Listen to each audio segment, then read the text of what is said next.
안녕하세요. 제 나이도 어느덧 70을 바라보고 있네요. 아직은 햇병아리가 아니냐 하시겠지만 나름대로 고생을 많이 하며 살아와서 그런지 어디 가서 아직 칠순도 안 됐다는 얘기를 하면 사람들이 머쓱하게 웃으면서 어머 그랬냐고 얘기를 한다니까요. 남편이 연하인 줄 알았다는 얘기는 이미 너무 많이 들어본 얘기고요. 예전엔 몰랐는데 나이를 조금씩 먹어가니까 고생을 했던 세월의 흔적이 얼굴에도 몸에도 고스란히 남아가는 것 같습니다. 예전엔 어렵지 않았던 일을 하는데도 아이고 아이고 하는 곡소리가 자연스럽게 흘러나오는 것만 봐도 말이에요. 그래도 이런 흔적들이 마냥 부끄럽지 않을 수 있는 이유는 계모 손에서 눈칫밥 먹으면서 제대로 된 사랑 한 번 못 받고 자랐었던 제가 어느덧 사랑하는 남자를 만나 어엿한 가정을 꾸리고 제가 받지 못했던 그 사랑 제 자식에겐 넘치게 줄 수 있는 엄마가 되었기 때문일 것입니다. 밑 빠진 독에 물을 붓는 것처럼 채워도 허전하기만 했었던 제 마음도 비로소 가족이라는 울타리 안에서 조금씩 채워지기 시작했으니까요. 하지만 콩쥐의 그 밑 빠진 독을 채우기 위해서 두꺼빈 자기의 등으로 그 거센 물줄기를 막아내고 있었죠. 어떻게 보면 전 젊은 시절의 주인공인 콩쥐가 아닌 독을 등짝으로 꾸역꾸역 틀어막고 있었던 두꺼비에 더 가까웠던 것 같습니다. 채워지지 않는 마음을 채우기 위해서 저 역시 많은 노력을 했으니까요. 벌써 40년 가까이 제 곁을 지키며 저와 함께 살아온 저희 남편은 요즘 부쩍 절뚝거리는 제 다리를 볼 때마다 미안해서 어쩔 줄을 몰라 해요. 누가 보면 당신이 사고라도 내서 내 다리가 이 모양이 된 줄 알겠어. 나이 먹으면서 멀쩡했던 내가 닳기도 하고 그러는 거지 뭘 그렇게 볼 때마다 미안해 죽겠다는 표정으로 그래? 왜 아니야. 당신 그렇게 된 거 내가 사고 낸 거라 다름없지. 내가 그때 무슨 수를 써서라도 독립을 하겠다고 고집을 부렸어야 됐는데 남편이라고 하나 있는 게 우리 어머니 밑에서 당신이 그렇게 고생하고 있는 것도 모르고. 됐어. 다 지나간 얘긴데 뭐. 당신이 모른 척 한 것도 아니고 내가 말도 안 하는데 어떻게 알겠어. 덕분에 아들 저렇게 장성하게 잘 키웠으니까 된 거지 뭐. 남편이 저렇게 미안해하는 이유는 그야말로 혹독하기 짝이 없었던 감히 군 생활에 비교해도 과언이 아니겠다 싶었던 젊은 날 제 시집살이 때문이었습니다. 어디서부터 제 사연을 시작해야 할까 고민스러웠는데 거기서부터 시작하면 되겠다 싶네요. 난 싫어. 모르는 사람한테 엄마라고 부르는 것도 싫고 새로운 가족이 생기는 게 뭐가 좋아? 차라리 재혼을 하고 싶으면 아빠만 해. 아빠 혼자 나가서 그 사람들이랑 살면 되잖아. 내가 그렇게 싫다고 하는데도 아빠는 굳이 그 결혼을 하고 싶은 거야? 보람아, 너 지금 한창 엄마 손길 필요할 나이야. 가족들끼리 복잡거리면서 살면 너한테도 좋을 거고 아빠도 좋은 사람 만나서 새롭게 다시 시작해보고 싶은 건데 보람이 네가 아빠 응원 안 해주면 대체 누가 아빠를 응원해주겠니? 응? 낳아주신 친어머니 얼굴은 잘 기억도 안 나요. 계획에 없던 임신으로 절 가지셨던 건 알고 있었지만 그래서 그런지 항상 하나밖에 없는 딸한테도 무신경했던 어머니였습니다. 10달 동안 뱃속에 품고 있었던 자식을 그렇게 남보듯 할 수는 없을 거라고 동네 사람들이 하나같이 혀를 찰 정도였죠. 갑작스럽게 절 가지면서 가족과의 사이도 틀어졌고 다니던 직장도 잃고 어머니한테 전 눈에 넣어도 아프지 않은 자식. 이 아이를 위해서 그 모든 것들을 포기할 수 있는 존재까지는 아니었던 모양이었나 봅니다. 제가 말을 알아듣기 시작할 수 있을 정도로 나이를 먹고 나선 어머니에게 너 때문에라는 말을 참 많이 들었던 것 같아요. 너 때문에 너만 아니었어도 나 때문에 어머니 인생이 저렇게 불행해졌구나. 나만 없었어도 어머니는 행복하게 잘 살 수 있었겠구나. 그런 원망을 들으면서 제가 어떻게 절 떼어놓고 나간 어머니를 붙잡을 수 있었겠어요. 생각해보면 어른들이 참 비겁했던 거죠. 사실 계획에 안 된 결혼과 임신을 했던 것도 그 책임을 다 어린 자식한테 전가시킨 것도 결국 그걸 감당하지 못한 것도 다 두 사람의 책임인데 어머니는 절 집에 덜렁 남겨놓고 이혼을 하신 이후로 아버지 역시 달라지셨습니다. 그냥 그땐 본인 실수라고 인정하는 것보다 제 탓을 하는 게 훨씬 더 편하니까 그러셨겠지만 어린 마음에 그게 왜 그렇게 원망스러웠는지 모르겠어요. 엄마랑 아빠가 이혼한 게 왜 내 탓이냐, 아빠가 다 모자라서 그런 거 아니냐 하고 대들다가 얻어맞았던 적도 있었습니다. 한 번 실패했으면 됐지 그 망할 결혼을 꾸역꾸역 2번이나 하려는 아버지의 마음이 그래서 더 이해가 되지 않았던 것 같아요. 상대방 역시 애 딸린 이혼녀 어디서 들었는데 한 번 이혼을 했던 사람들이 재혼을 해서 실패할 확률이 그렇게 높다고 하더라고요.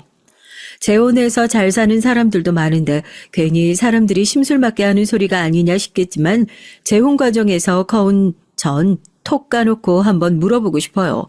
정말 자식을 위해서 하는 재혼이란 게 이 세상에 존재하긴 할까요? 모든 재혼은 자식의 희생을 동반한다고 결국에 혼자서 자식 키우기 힘드니까 혼자 살기 외로우니까 결혼하면서 너도 한창 엄마 손길이 필요할 나이니까 한창 아빠 손길이 필요할 나이니까 라는 소리로 자식의 희생을 강요하는 이기적인 부모 아래서 정신적으로 병든 자식만 나올 뿐인 것 같아요. 전 그중 하나고요. 저의 만류를 애초부터 들을 생각이 없었던 아버진 결국 재혼을 감행하셨고 전 그렇게 하루아침에 새어머니와 새오빠라는 몸에 맞지 않는 불편한 옷 같은 가족들과 함께 사는 처지가 됐습니다. 처음엔 아버지의 눈치를 보느라 우리 보람이 소리를 하면서 저에게 잘 대해주시던 새어머니께서도 두어 달이 지나고 나서부턴 본색을 드러내시더군요. 어떻게 보면 당연한 결과였죠. 제 자식보다 저를 더 챙길까 싶어서 전전긍긍 하시더라고요. 보람이 한 달에 용돈 얼마 받지? 여보, 그러지 말고 보람이 용돈 주는 거 앞으로 그건 내가 관리할게요. 한창 공부할 시기에 여자아이가 돈 많이 들고 다녀봤자 겉으로 나돌기만 하고 좋을 거 하나도 없고. 보람아, 너도 엄마가 용돈 주는 거 괜찮지? 새어머니가 집에 오셔서 가장 먼저 하신 일은 경제권을 잡는 일이었습니다. 재혼 이후에 집에서 계속 어울리지 못하고 겉도는 것 같다면서 아버지가 저에게만 신경을 써주시는 것이 어지간히도 안 이꺼 보이셨던 모양인지 저녁 식사 자리에서 대놓고 이젠 제 용돈도 본인이 관리하겠다고 대놓고 얘기를 하고 아무것도 모르는 아버진 네 어머니가 널 이렇게 세심하게 신경을 쓴다고 허허 웃으면서 좋아하시더라고요. 속도 없이 말입니다. 그 뒤로는 말 안 해도 뻔하죠. 용돈이랄 게 뭐 있어요. 학교랑 집 왔다 갔다 하는 차비만 겨우 받았죠. 전 문제집 하나 사는 것도 무슨 문제집을 그렇게 많이 사냐. 진짜 문제집 산 건 맞냐. 영수증까지 들고 와서 증빙을 했었는데 의붓 오빤 철마다 핸드폰이며 뭐며 척척 잘도 바꿔주는 걸 보고 기가 막히더라고요. 하루는 학교에서 배가 너무 아파서 양호실에 있다가 아버지에게 연락을 했어요. 아무래도 조퇴를 하고 병원에 가봐야 할 것 같다. 너무 아프다고요. 아버지는 우물쭈물 하더니 어머니에게 전화를 해서 같이 병원에 가던지 해라 하고 말을 흐리시더라고요. 배가 얼마나 아픈지 식은땀이 삐질삐질 흐르고 정신이 없는데 새어머니에게 전화를 드려서 용돈이 다 떨어져 그런데 병원에 가야 할 것 같으니까 돈 좀 붙여주실 수 있냐고 했죠. 이제 돈 달라는 핑계도 아주 가지가지다 너. 아프면 양호실에서 대충 약 먹고 버티면 되지. 돈 못 받을까봐 그새 아버지한테까지 전화를 했어? 어디서 그렇게 여시 같은 짓을 배워가지고는? 바쁘니까 연락하지 마. 아파서 죽을 것 같아서 학교에서 죽든지 해. 양호실에서 멍하니 끊겨버린 전화를 바라보고 있다가 그대로 정신을 놓아버리고 말았어요. 눈을 뜨고 나니까 병원이더라고요. 소식을 듣고 달려온 아버지가 괜찮냐고 병원에 가라니까 왜 그렇게 미련하게 참고 있었냐는 식으로 절 타박하셨고요. 새어머니는 혹시라도 그 화살이 자기한테 돌아올까 싶어서 황급하게 변명을 하더라고요. 지금 한창 출석 일수가 중요한 시기라서 양호실에서 쉬었다가 정 못 참겠으면 병원에 가자고 얘기를 했었는데 여태 참고 있다가 이렇게 된 모양이라고 누구보다 절 걱정했다는 듯이 말을 하는데 기가 차서 헛웃음이 나오더라고요. 아파도 학교에서 죽으라고 하셨잖아요. 아니 애초에 용돈만 제대로 주셨어도 제가 병원비 없어서 병원 못 가는 일 없었을 거 아니에요? 이제 와서 왜 걱정해 주시는 척이에요? 예, 어머머 얘 말하는 것 좀 봐. 여보, 이거 다 오해예요. 누가 들으면 내가 너 계모처럼 몰래 괴롭힌 줄 알겠다. 무슨 말을 그렇게 하니? 내가 얼마나 널 친딸처럼 아끼고. 친딸이요? 차라리 그냥 대놓고 계모처럼 괴롭히세요. 뒤로는 미워 죽겠고 싫어 죽겠는데 아버지 앞에서 이렇게 착한 척 가식 떨지 마시고요. 아버지도 마찬가지야. 나 하나만 입 다물고 있으면 다 조용하고 잘 굴러가니까 알고도 모른 척하는 거 아니야? 나한텐 어머니한테 전화해서 병원 같이 가라고 해놓고선 내가 병원도 못 가고 쓰러졌으면 내가 아니라 여기 서 있는 이 여자한테 따져 물어야 하는 거 아니냐고. 뭐? 이 여자? 너 엄마한테 지금 그게 무슨 말버릇이야? 당장 죄송하다고 못해? 죄송하긴 뭐가 죄송하냐고요. 엄마는 누가 내 엄마냐고. 이 사람이 진짜 날 자식처럼 생각하기나 하냐고. 병원 침대에 누워서 울컥하는 마음이 몽땅 터져 일어나서 울컥 소리를 질렀습니다. 아버지는 그런 제 뺨을 세차게 올라붙였고 저도 눈이 시뻘겋게 달아올라서 아버지를 똑바로 쳐다보고선 그대로 새어머니의 뺨을 올려붙였죠. 지금 이게 뭐하는 짓이냐고 소리를 고래고래 지르는 아버지를 그대로 세워두고 병실을 나왔습니다. 결혼 잘못해서 인생 말아먹고 싶으면 아버지 혼자서나 말아먹어. 난 절대로 아버지처럼 안 살 거니까. 앞으로 살면서 다시는 나 찾지 마. 인간 같지도 않은 것들끼리 끌어안고 평생 행복하게 오순도순 한번 잘 살아보라고. 가족을 버린다고 나온다는 것, 그 상황에 있어보지 않으신 분이라면 절대 어떤 마음인지 모르실 겁니다. 어린 나이였지만 그 짧은 순간에 엄청나게 많은 생각을 했던 것 같아요. 내가 이 집에서 계속 있어봤자 평생을 새어머니와 의붓 오빠의 들러리 역할로 살겠구나. 아버지는 한번 실패한 결혼을 또 실패하고 싶지 않다는 이유로 그냥 남아있는 딸을 계속 희생양으로 사용하겠구나 하는 그런 생각들. 집으로 돌아와선 당장 입을 수 있는 옷 몇 가지만 챙기고 어머니가 이혼을 하고 집을 떠나기 전에 이건 네 몫이니까 두고 가겠다고 하며 제게 남겨주신 돌반지 몇 개를 들고 그렇게 집을 나왔어요. 고등학생이 집을 나와서 갈 곳이 어디 있겠어요. 허름한 모텔에 앳된 얼굴의 여학생이 큰 짐가방을 들고 들어오니까 뭐 이상한 일을 하는 사람이 아닌가 하고 의심스러운 눈초리로 쳐다보면서 방을 안내주려고 하더라고요. 돌반지도 겨우 팔고 이제 밖에도 어둑어둑해졌고 벌써 이렇게 몇 군데나 거절을 당하고 나니까 이제 쫓겨나면 어디로 가야 되나 그제서야 덜컥 겁이 나서 카운터에 서서 눈물을 줄줄 흘리기 시작하니까 주인 아주머니가 깜짝 놀라서 무슨 일이냐고 제 손을 잡아 끌더라고요. 울면서 제 사정을 털어놓으니 혀를 쯧쯧하면서 밥은 먹었냐고 버너에 물을 올리고 라면을 하나 끓여주시더라고요. 이렇게 어린애가 나는 무슨 나쁜 일이라도 하나 싶었는데 아이고 짠해서 어쩜 좋아. 마침 여기 청소 아주머니가 관뒀는데 너 그러면 여기서 청소 일이라도 좀 할래? 들어보니까 지금 방세 며칠 내고 나면 돈도 없을 것 같은데 너 청소하고 일 좀 도와주고 하면 아줌마가 방세는 안 받을 테니까 어디 다른 데 일 구할 때까지 딴 데 가지 말고 여기서 좀 지내, 응? 사람이 죽으라는 법은 없다고요. 그렇게 생고생을 하면서 도착한 곳에서 전 은인 같은 분을 만나게 됐습니다. 아주머니가 끓여주신 라면을 허겁지겁 먹고 있는데 딱한 제 사정을 들으시더니 어디 제대로 된 일자리를 구하기 전까진 여기서 청소 일을 하면서 숙식을 해결하라고 하시더라고요.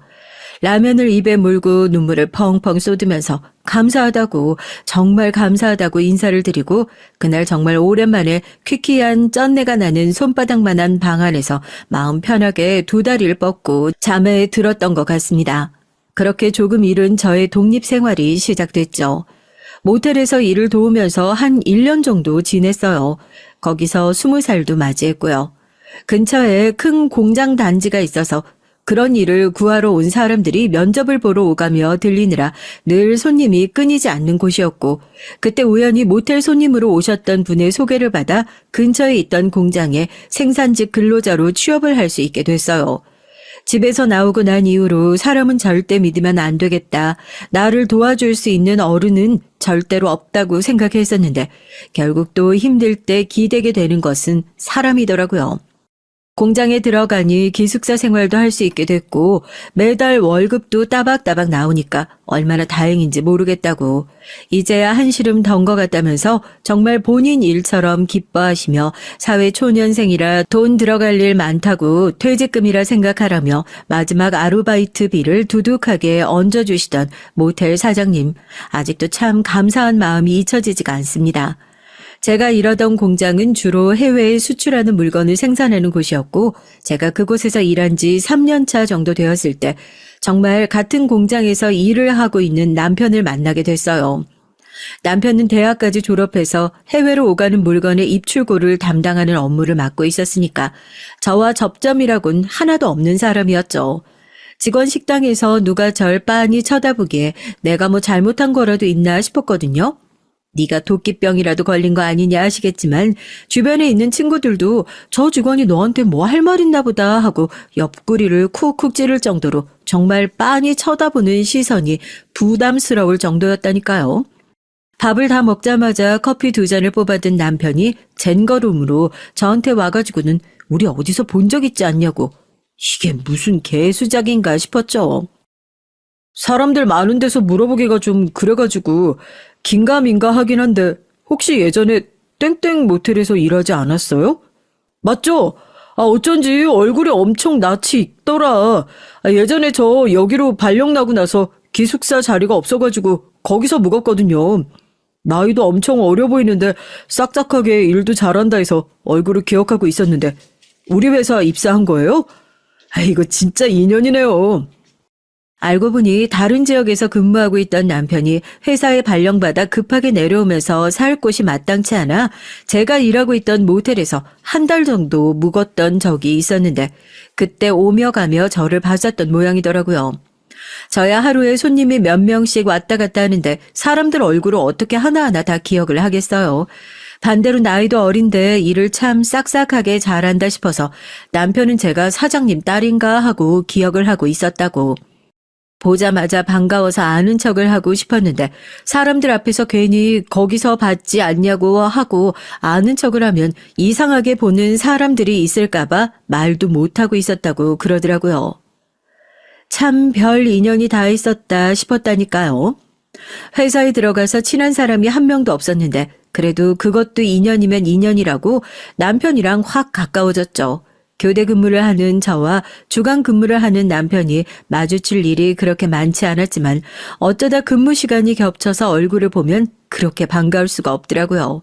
저도 은근히 주간 근무하는 날만 기다리게 되고 식당에 들어가면 오늘은 출근을 하셨냐 하고 자연스럽게 눈으로 찾게 되고요. 그렇게 남편과 시작하게 된 연애 때야 아무런 걱정 없이 좋았죠. 남편은 예나 지금이나 참 한결같이 괜찮은 사람이었고 늘 사랑이 고팠던 전 그렇게 넘치는 남편의 사랑을 받으면서 나도 누군가에게 이렇게 소중한 존재일 수 있구나를 알게 됐으니까요. 하지만 저희 연애는 유통기한이 존재하는 것만 같은 느낌이었습니다. 남편과 저와 함께할 미래를 그리고 있을 때에도 전 한마디 말을 보탤 수가 없었죠. 시작도 하지 않았지만 세상에 사랑만으로는 될 수 없는 것들이 너무나도 많다는 걸 제가 살면서 직접 봤었으니까요. 고등학교도 제대로 안 나오고 뭐? 부모도 없어? 기가 막혀서 정말. 내가 대를 이으라고 했지. 이런 덜 떨어진 애 배 빌어가지고 애 낳으라고 언제 그런 소리를 한 적 있어? 네가 뭐가 아쉬워서 이런 모자라는 애랑 결혼을 해? 응? 돌아가신 너희 아버지가 이 꼴을 보면 억울해서 무덤을 박차고 다시 일어나시겠다. 네가 지금 제정신이냐? 응? 차라리 이런 애 데리고 살 거면 결혼을 안 한다고 그래. 너 지금 엄마 입에서 그런 소리 듣고 싶어서 그러는 거 아니야? 예상했던 결과였죠. 시어머니 말대로 뭐가 아쉬워서요. 대학까지 나오고 지금도 해외 지사에서 발령이 나네 만에 얘기가 나올 정도로 능력이 있었던 남편이었는데 벼랑간 고등학교도 제대로 졸업하지 못했던 여자를 덜컥 데리고 와서 결혼을 하겠다고 하니 저 같아도 탐탁지 않았을 겁니다. 어느 정도 반대를 예상하고 있었던 저였고 그런 반대를 무릅쓰면서까지 결혼을 하고 싶지 않았기에 처음엔 남편에게 이별 통보를 했어요. 자기는 죽어도 못 헤어지겠다. 제가 아니면 결혼도 안 할 거다. 끈질기게 쫓아다니던 남편을 겨우 떨어뜨려 놨는데 아뿔싸. 왜 이렇게 인생은 예상대로 흘러가지 않는 건지. 이번엔 반대로 제가 남편의 발목을 붙잡아야 하게 생긴 겁니다. 스트레스 때문에 잠깐 멈췄다고 생각했는데 월경이 갑작스레 뚝 끊긴 이유가 임신이래요. 그때 아들의 임신 소식을 알게 되었던 거죠.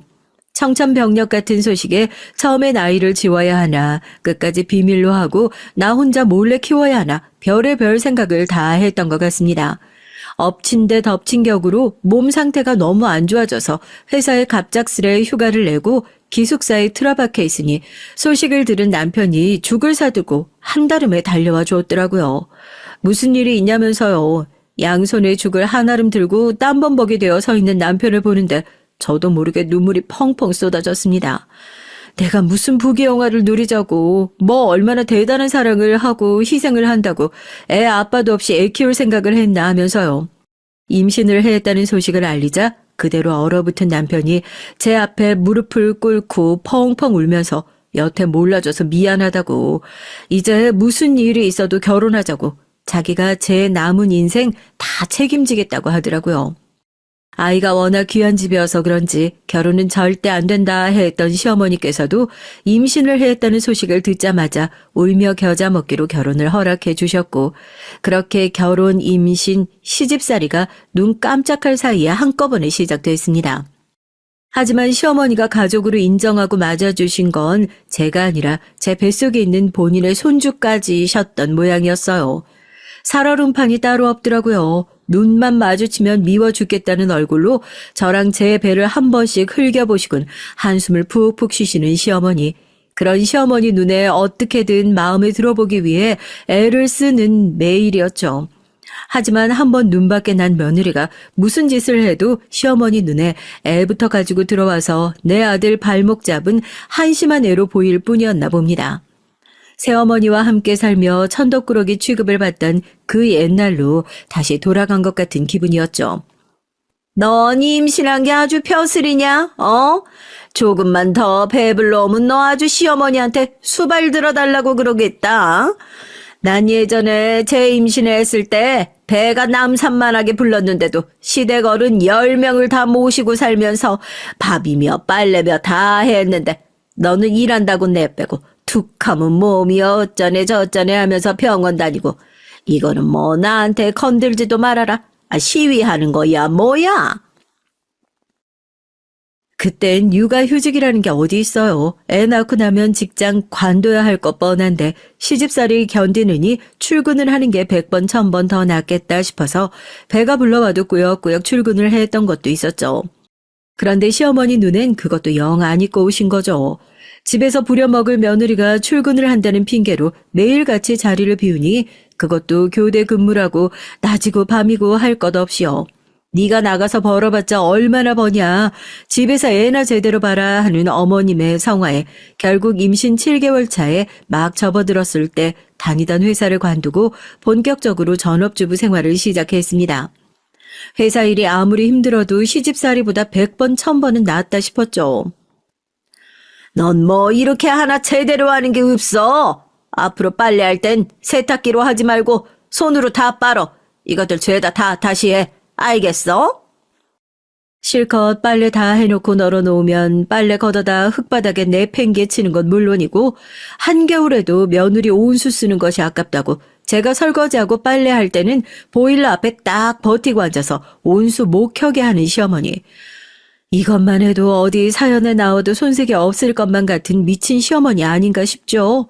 아들 앞에선 툴툴거리면서도 그래도 내심 잘 챙겨주는 척 하다가도 남편이 출근하고 집만 비우면 그렇게 습관적으로 못 살게 구는 심보 나쁜 노인네.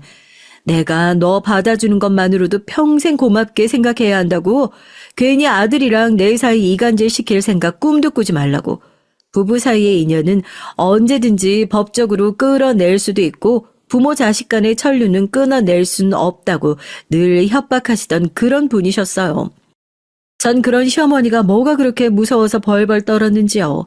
시어머니가 그런 말씀을 하실 때마다 내가 이런 취급을 받으면서 살고 있는 건 죄다 내가 부모 버리고 나와서 부모 없이 살고 있어서다.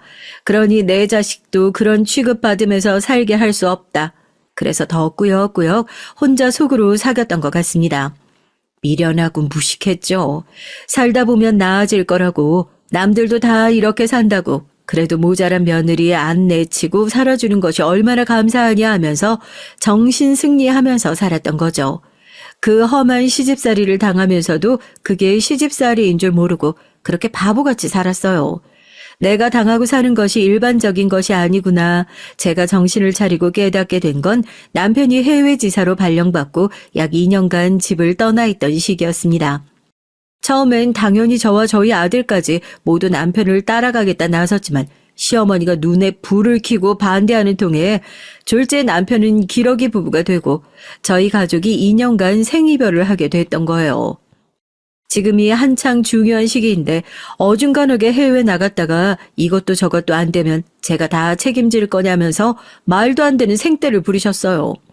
어머님 입장에선 집안일 몽땅 다 하는 노예 같은 며느리가 감히 해방을 꿈꾸는 것 같아서 그렇게 죽도록 반대했을 수도 있겠구나 싶기도 하고요.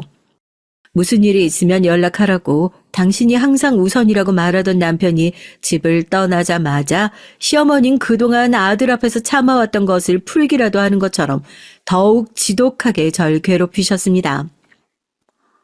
할머니, 왜 엄마만 저렇게 미워해? 엄마가 잘못한 게 뭐가 있다고.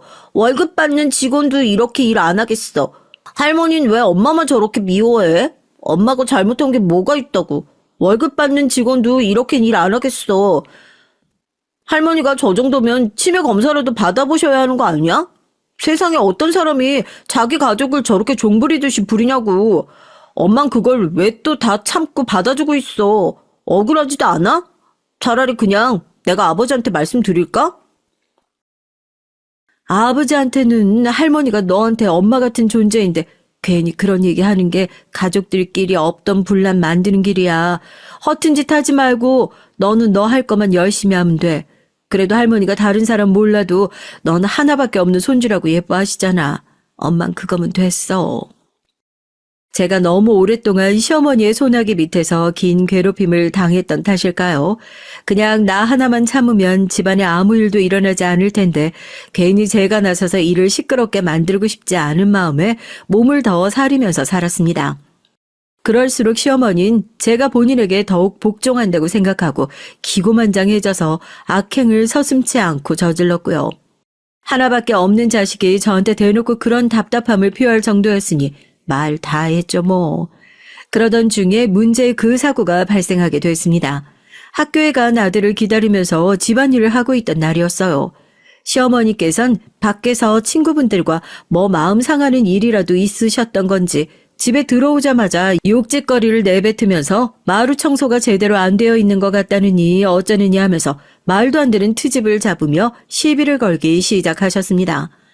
저러시는 게 하루 이틀도 아니니까 그냥 얼른 걸레를 빨고 가져와가지고는 깨끗하게 닦아두겠다 얘기를 했는데 분풀이를 하기엔 충분하지 않으셨던 모양이에요. 어떻게 사람들이 그냥 하나같이 그렇게 미련하고 멍청한지.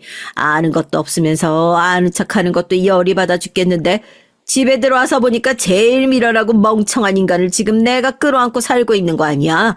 아이고 속 터져 정말. 야, 그렇게 멍청한 표정으로 쳐다보지 좀 말어. 아주 속 뒤집으려고 작정한 거냐? 응?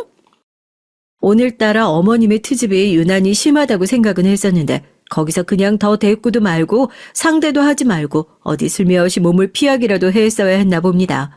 분이 풀리지 않은 어머님이 뭘 그렇게 멍청하게 보고 서 있냐면서 마루 위에서 걸레를 들고 서 있는 제 어깨를 확 밀치셨고 순간 중심을 잡지 못하고 기우뚱한 전 팔을 휘적거리다가 그대로 마루 아래로 아무런 준비도 없이 뚝하니 떨어지고 말았으니까요. 어디가 부러진 건지 뭔지 너무 아파서 몸을 꼼짝도 하지 못하고 그냥 앓는 소리만 내면서 바닥에 엎어져 있는데 시어머니는 얼른 저를 부축할 생각도 없이 마루 위에서 빤히 지켜보고 있는 게 아니겠어요? 뭐 사이코패스도 아니고 그 서늘한 눈빛이 가끔 생각나서 소름이 끼칠 정도니까요. 엄마 괜찮아? 엄마 일어날 수 있겠어? 할머니 뭐예요? 빨리 119에 신고하지 않고. 엄마 괜찮아? 금방 같이 병원 가자. 괜히 움직이지 말고 가만히 있어. 알겠지?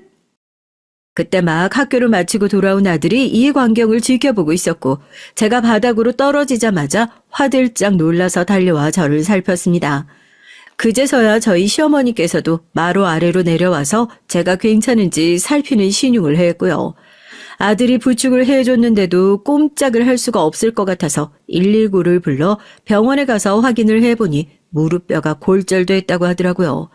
사고 소식에 놀란 남편도 급히 귀국을 하게 됐고요. 내가 그렇게 무리하지 말라고 얘기를 했는데 혼자서 일하다가 이런 꼴이 난 거라니까. 나도 얼마나 놀랐는지. 일하던 남편까지 불러들이고 이게 무슨 짓이니 정말. 아빠, 이거 다 거짓말이에요. 할머니가 밀쳐서 엄마 저렇게 된 거예요. 아빠가 몰라서 그렇지 아빠 해외 지사로 발령난 이후로 할머니가 엄마를 얼마나 괴롭혔는지 알아요? 뭐? 그게 다 사실이야? 어머니, 제가 가족들 여기 남겨두고 가면서 다른 부탁 하나 안 할 테니 이 사람 신경 좀 써달라고 그거 하나 부탁드렸는데 어떻게 그러실 수가 있어요? 병원에서 또 한바탕 난리가 났죠. 저희 아들은 남편을 보자마자 그동안 시어머니가 저에게 저지른 악행을 낱낱이 고했고 제가 시댁에서 잘 지내고 있을 거라 철석같이 믿고 있었던 남편은 그 사실에 큰 충격을 받게 됐습니다. 정말 시어머니 때문에 제가 지금 이렇게 누워있는 것이 맞는지 몇 번이나 사실 확인을 하더라고요. 여기까지 와서 거짓말을 하는 게 무슨 소용이냐 싶어 저도 남편에게 그동안 있었던 일을 사실대로 털어놨고요. 남편은 그날 이후로 해외 지사 일을 바로 정리하고 바로 집으로 돌아왔어요. 남편이 한국으로 돌아온 이후로 전 지금까지 시어머니 얼굴을 단 한 번도 본 적이 없습니다. 남편이 들어온 이후에 가장 먼저 한 일이 살림을 정리하고 분갈하는 것이었거든요. 시어머니는 여태까지 키워준 은혜도 모르고 어떻게 여자 때문에 부모를 버리고 나가겠다는 소리를 하냐고 고래고래 소리를 지르면서 남편이 나가는 걸 뜯어 말렸지만 남편도 단호했습니다. 여태까지 제 식구 제대로 챙기지 못한 것도 이 사람한테 미안해 죽을 것 같은데 어떻게 여기 들어와서 다시 살라 소리를 할 수 있겠냐면서 울면서 남편을 붙잡는 시어머니를 매몰차게 내치고 시댁을 나오게 됐고요. 그렇게 지긋지긋한 시댁과 이별 선언을 하게 됐습니다. 그 뒤로 남편은 절뚝이는 제 다리를 볼 때마다 과거 본인이 가족을 제대로 돌보지 못했다는 죄책감 때문에 어쩔 줄 몰라 하며 미안하다 소리를 입에 달고 살았던 것 같아요. 물론 그때 남편과 속 시원하게 이혼을 하고 살 수도 있었겠지만 돌아갈 곳도 없고 돌아갈 가족도 없는 저에게 이혼은 생각지도 않은 선택지 중 하나였습니다. 그래도 그렇게 시어머니와 떨어져서 살기 시작한 이후론 마음에 커다란 짐을 하나 덜어낸 것 같았어요. 부모 자식 간의 인연은 천륜이라고 어떻게 보면 그 천륜을 저 때문에 단칼에 잘라낸 것 같은 남편한테 마음 한켠으로 미안함도 있었지만 인생에서 시어머니 한 사람만 사라진 것뿐인데도 아들이 장성할 때까지 집안에 큰 어려움 없이 행복하게 세 식구가 잘 지내왔으니 그때 남편의 강단 있는 선택이 그저 고맙기만 할 뿐이었고요. 한 번씩 시큰거리는 물음만이 내가 그동안 참 힘들고 각박한 인생을 살아왔구나. 교통사고 후유증처럼 잊혀진 기억을 떠올리게 해줄 뿐이었습니다. 엄마, 나랑 결혼할 사람이에요. 인생에서 처음으로 책임지고 싶은 사람이 생겼으니까 엄마가 잘 좀 대해주셨으면 좋겠어요. 부족한 게 많아도 너그럽게 봐주고 잘 가르쳐주시고 하면서.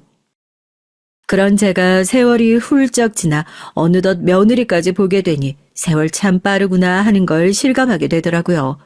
조건으로 따지고 보면 아들의 얘기처럼 어딘가 부족한 구석이 많은 며느리였습니다.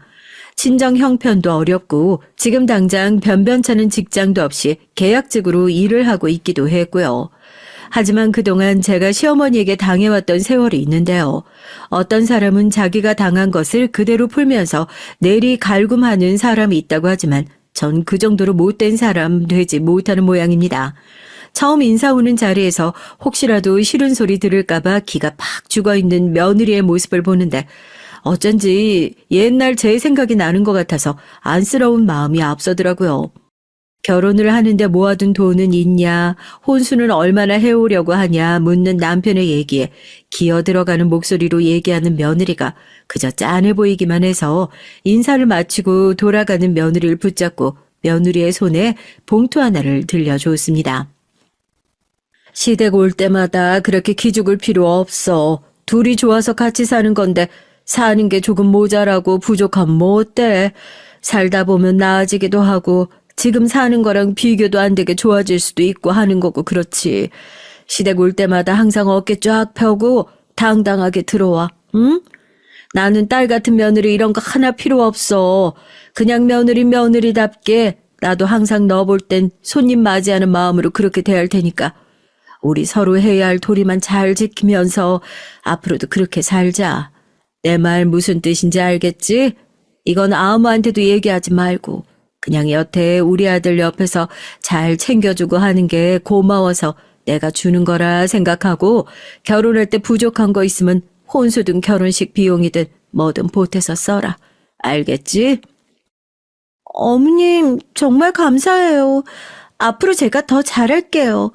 어머니 안 계셔서 늘 기죽고 힘들게 지냈었는데 앞으로 어머님을 그냥 제 어머니다 생각하고 모실게요. 감사해요. 결혼식 비용에 보태라고 저도 따로 마련해둔 돈을 며느리에게 챙겨줄 때까지만 하더라도 며느리와 앞으로 둘도 없는 고부 사이가 될 거라고 어렴풋이 기대를 했던 것 같습니다. 적어도 제가 시댁에서 당했던 것들, 느꼈던 기분들, 저희 며느리가 느끼지 않았으면 하는 마음에 더 정성을 쏟았던 것 같아요. 하지만 막상 아들 결혼을 시키고 나니까 또 저 혼자만 소득 없는 외사랑을 하고 있다는 생각이 들기 시작하더라고요. 처음엔 친어머니처럼 모시겠다고 고마워서 어쩔 줄 몰라하던 며느린 결혼하고 몇 년이 지나고 나니까 그새 제가 많이 편해진 건지 아니면 그때 고마움을 까맣게 잊어버리기라도 한 건지 그냥 기본적인 도리만 잘 하면서 지내자는 얘기도 시어머니의 잔소리로 들리기 시작했던 것 같습니다. 아유, 이번 설에도 바쁘니? 지난번에도 설 당일에 와가지고 음식 장만할 것도 그렇게 많지도 않으니까 이번엔 며칠이라도 조금 일찍 와서 얼굴도 보고 했으면 좋겠는데 너네가 많이 바쁘겠다 싶으면 미리 얘기를 하고 바쁜 일 없으면 일찍 와서 맛있는 것도 좀 먹고 일찍 쉬고 해라, 응? 며느리는 결혼을 한 이후로 한 번도 명절에 일찌감치 시댁에 내려온 적이 없어요. 남편도 어디 회사가 외국에 있는 것도 아닌데 둘이서 왜 그렇게 바쁜 척을 하면서 볼멘 소리를 하더라고요. 저도 괜히 그런 일로 며느리가 싫은 소리 듣는 게 싫어서 이번 명절엔 바쁜 일이 없으면 조금 일찌감치 내려오는 게 어떠냐 얘기를 하니까 며느린 바로 대답을 하지 않고 우물쭈물하면서 시간을 한번 봐야겠다 하며 말을 흐리더라고요. 이번에도 애들 얼굴 일찍 보는 건 영 글렀다 하고 별 기대 없이 전화를 끊었는데 며느리와 전화를 마치고 나서 얼마 지나지 않아 문자가 왔다는 진동소리가 울렸습니다. 발신자가 며느리더라고요. 문자 내용을 본 전 깜짝 놀랄 수밖에 없었습니다. 이게 정말 며느리한테 온 문자가 맞나 발신자를 몇 번이나 확인했죠. 아우, 잔소리 진짜 크크. 누가 봐도 저랑 통화를 마치고 누군가에게 제 욕을 하는 내용의 문자를 보낸 것 같은 정황에 가슴이 덜컹해서 이걸 지금이라도 전화해서 지금 이게 나한테 한 소리 맞냐? 너 이게 무슨 소리냐? 따져 묻고 싶었지만 또 괜히 긁어부스럼 만드는 걸까 싶어서 기가 막힌 마음으로 한참 동안 핸드폰만 들여다보고 있는데 며느리한테 다급하게 전화가 오더라고요. 어머님, 문자가 잘못 간 것 같아요. 많이 놀라셨죠? 제가 친구랑 뭐 얘기를 하다가 장난친다는 게 어머님한테 잘못 보낸 것 같은데 괜히 오해하실까 싶어가지고요. 바로 전화 드렸어요. 절대 그런 뜻 아닌 거 어머님도 알고 계시죠? 저 그냥 정말 친구랑 장난친 거예요. 어딘가 찝찝하긴 했었지만 그땐 설마 싶었죠. 제가 그동안 며느리한테 얼마나 정성으로 잘해줬는데 아무리 통화하면서 기분이 상했다고 하더라도 저렇게 전화를 끊자마자 저 보라는 식으로 문자를 보내는 그런 못된 심보의 애라고 상상도 하지 않았고요. 그랬냐? 나는 너 문자 보고 혹시 나한테 보낸 건가 하고 깜짝 놀랐다니까? 설마 자기가 그랬겠냐고 하고 어색하게 웃고 무마하는 며느리 덕분에 그때 일은 커지지 않고 조용히 넘어가고 말았습니다. 그런데 지금 일이 이 지경까지 오고 나서 생각해보니까 그때부터 며느린 자기가 못된 인간이라는 걸 정말 다방면으로 티를 내고 있었던 거더라고요.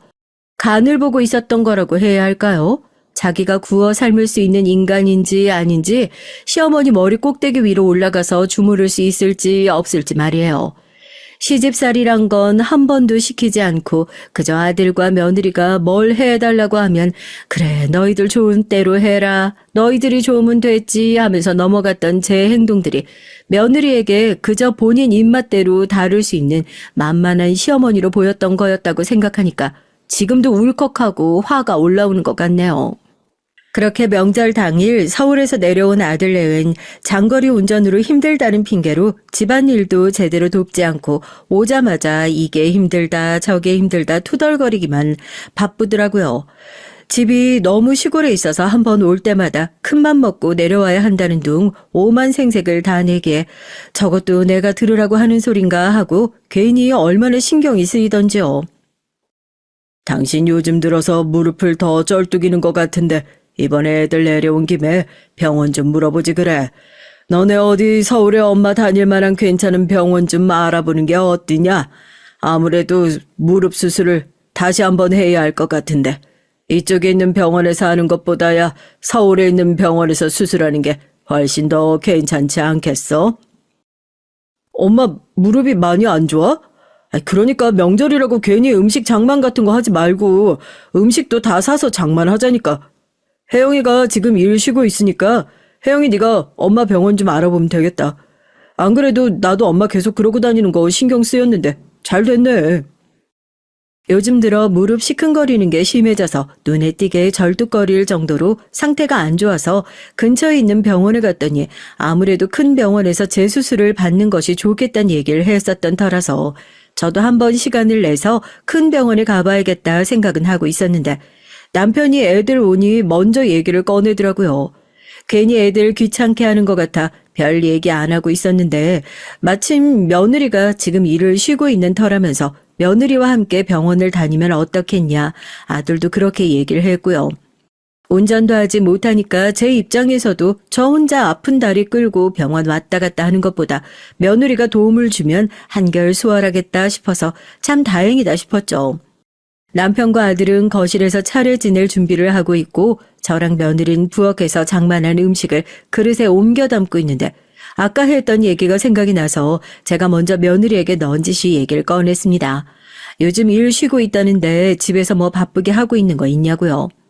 며느리가 반색을 하면서 자기가 일 쉬고 있는 건 어떻게 알았냐고 집에서 쉬는 게 아니라 다른 일 찾아보느라 바쁘게 지내고 있다고 살림하는 것도 쉬운 일이 아니라면서 딱 잘라 말을 하더라고요. 눈치 주려고 꺼낸 얘기는 아니었는데 일을 쉬고 있는 며느리 입장에선 이것도 기분 나쁜 소리려나 싶어서 저도 황급히 본론을 먼저 꺼냈어요. 요즘 무릎이 많이 안 좋아서 아무래도 서울에 있는 큰 병원에 다녀야 할 것 같은데 내가 운전도 못하고 다른 일 하느라 바빠서 영 시간 내기가 어려울 것 같아서 너도 바쁜 건 알지만 나도 부탁 좀 할까 하고 그러지 말고 네가 서울에 있는 병원 좀 알아봐 줄 수 있겠니? 뭐 나중에 병원 다니는 거야 내가 상의해서 버스 타고 왔다 갔다 해도 괜찮은 거니까 무릎 수술 잘하는 병원만 네가 좀 알아봐 주면 나머지는 내가 귀찮게 뭘 그런 거 시켜요? 진짜 짜증나게. 뭐? 너 지금 뭐라고 했니? 귀찮게 뭘 그런 걸 시켜? 음식을 옮겨 담던 접시를 탁 소리가 나게 내려놓으면서 짜증을 내는 며느리를 벙쪄서 쳐다보니까 며느린 대번 얼굴을 구기고 앞치마에 손을 벅벅 닦더니 앞치마를 벗어서 바닥에 탁 벗어던지는 게 아니겠어요? 전 지금 이게 무슨 상황인가 싶어서 기가 막힐 뿐이었죠. 그동안 내가 얼마나 잘해줬었는데 이게 무슨 폐악질인가 싶고요. 결혼할 때 돈 몇 푼 쥐어준 거 가지고 돌이니 뭐니 얘기를 하시면서 오만 생색을 내실 때부터 알아봤어야 하는 건데. 어머님, 아무리 그래도 저 어머님 딸 아니고 며느리예요. 지금 어머님 다리 절뚝이는 것까지 제가 딸처럼 뭐 모시고 다니면서 수발을 들어라 이 뜻이에요? 병원만 알아보면 거기서 끝이에요. 어머님 버스 타고 병원 왔다 갔다 하면 아버님이랑 저 사람이 그거 가만히 놔두고 보고 있겠냐고요. 일 안 하고 있다고 눈치 주는 것도 아니고 이럴 줄 알았으면 저 결혼할 때 어머님한테 그 돈 안 받았어요. 뭐? 아, 내가 너 그러라고 그 돈 준 줄 알아? 아니, 기가 막혀서 병원 좀 알아봐 달라고 한 게 그렇게 큰 잘못이냐? 그렇게 안 봤는데 내가 뭐 너한테 나를 모시라고 했어. 뭐 모시고 살기라도 하기라라고 그랬어. 명절에 미리 오는 것도 싫어. 병원 알아보는 것도 귀찮아. 아니, 그런 것도 하기 싫어가지고는 지금 이게 시어머니 앞에서 뭐 하는 버르장머리야? 부엌에서 큰 소리가 나니 이게 무슨 일인가 싶어가지고 남편과 아들이 한달음에 달려왔고 또 시아버지는 무서워라 하는 며느리가 내팽개에 처진 앞치마를 주섬주섬 주워들고 눈치를 보면서 자리를 뜨려고 하는데 아들이 한 발 더 빨랐습니다. 자리를 뜨려는 며느리의 손목을 콱 틀어지고 지금 이게 무슨 상황이냐고 설명을 해보라고 으름장을 놓더라고요. 내가 무슨 어머님 수발 드는 사람도 아니고 집에서 놀고 있다고 지금 가족들이 은근슬쩍 어머님 나한테 떠맡기려고 하는 거 내가 모를 줄 알아? 어머님 무릎이 저렇게 생겼으면 당신이 알아보고 돌보든가 해. 병원 핑계로 나한테 모시라고 몰아가는 거 내가 모를 줄 알아? 너 그래서 내가 그렇게 병원 알아보라고 할 때도 계속 집에서 직장 알아보느라 바쁘다고 핑계댔던 거야? 그동안 우리 엄마가 너한테 얼마나 잘해줬었는데 배응망덕도 유분수지. 우리 엄마한테 이렇게 싸가지 없는 인간 나 절대 내 가족으로 인정 못해. 며느리의 폐악질이 끝에 달하고 기가 막혀 하는 남편이 당신은 빠져 있으라면서 절 뒤로 끌어당기자마자 아들은 며느리의 뺨을 그대로 올려붙였습니다. 뺨을 얻어맞고 바닥에 그대로 나동그라진 며느린 어떻게 어머님 때문에 자기한테 이럴 수 있냐고 고래고래 소리를 지르고 남편은 그런 며느리를 그대로 질질 끌어서 대문 열고 그대로 쫓아냈고요. 제가 이쯤 하면 됐다고 남편과 아들을 말리려 들어도 소용이 없었습니다. 그렇게 화가 난 모습은 생전 처음 본 것 같아요. 평생 마음고생만 하고 살았던 우리 엄마 며느리 때문에 시집살이하고 사는 꼴은 내가 더 못 봐. 당신은 이제 끝이야. 집에 가서 짐 싸고 이혼 서류 보낼 테니까 그때까지 얌전히 어디 처박혀서 연락도 하지 말고 있어. 알겠어? 잘난 니네 엄마 끝까지 네가 끌어안고 살든지 마음대로 해. 이게 끝까지 뭘 잘했다고. 야, 당장 안 나가? 눈이 뒤집힌 아들이 며느리를 위협하면서 집 밖으로 내쫓아버리고 나서야 겨우 상황이 마무리가 됐어요. 이게 다 무슨 일인가 싶더라고요. 저 때문에 이 난리통이 난 것 같아서 아들에게 이혼 결정은 심사숙고해보라며 뜯어말려도 남편 역시 단호하게 저런 쓰레기 같은 거 주워왔으면 네가 책임지고 분리수거하라며 으름장을 놨습니다. 그렇게 쑥대밭이 된 집은 결국 아들과 며느리의 이혼으로 정리됐어요. 전 지금 아들과 남편의 호의를 받으며 수술을 받기 위해 서울로 병원을 오가며 지내고 있습니다. 아직도 저 때문에 아들이 이혼을 결정한 것 같아 미안한 마음이 들지만 아들은 제 덕분에 쓰레기 같은 사람 걸러낼 수 있었다면서 오히려 다행이니 걱정하지 말라고 안심을 시키더라고요. 복이라고 하나 없는 사나운 팔자라 생각했지만 그래도 선하게 산 덕분에 남편과 아들 같은 좋은 식구들이 끝까지 제 옆에 남아있는 것 같아 참 다행이란 생각이 듭니다. 자식 같지도 않은 자식이 많은 세상에서 그래도 제 엄마 지키겠다고 이혼을 결정해준 아들에게 다시 한번 고맙다는 인사를 하면서 앞으로는 저도 호구 같은 모습 안 보이고 조금은 더 이기적으로 제 가족들을 지키면서 열심히 살아가야겠다 다짐을 해보네요. 안녕하세요. 저는 40대 주부입니다. 제가 이렇게 사연까지 보내게 된 이유는 최근에 정말 말도 안 되는 일을 경험해서요. 전 사실 겁이 많아서 뉴스도 잘 안 봐요. 요즘 인터넷 기사만 봐도 아들이 아버지를 죽였다고 하질 않나, 10대가 초등학생을 유인해서 부모에게 돈을 요구했다고 하질 않나, 듣기만 해도 너무 끔찍한 일이 많더라고요. 자식 키우면서 먹고 살기도 힘든데 그런 뉴스까지 보고 나면 하루 종일 마음이 좋지 않았습니다. 그런 뉴스를 보고 나면 세상에 믿을 사람이라고는 하나도 없는 것만 같아서 점점 더 외면하게 됐어요. 그리고 저에겐 절대 일어나지 않을 일이라고 믿었죠. 그런데 세상에 절대라는 건 없더라고요. 저도 믿는 도끼에 발등을 아주 세게 찍었습니다. 그 사건에 대해서 말씀드리려면 먼저 저의 결혼 생활에 대해서 설명을 해드려야겠어요.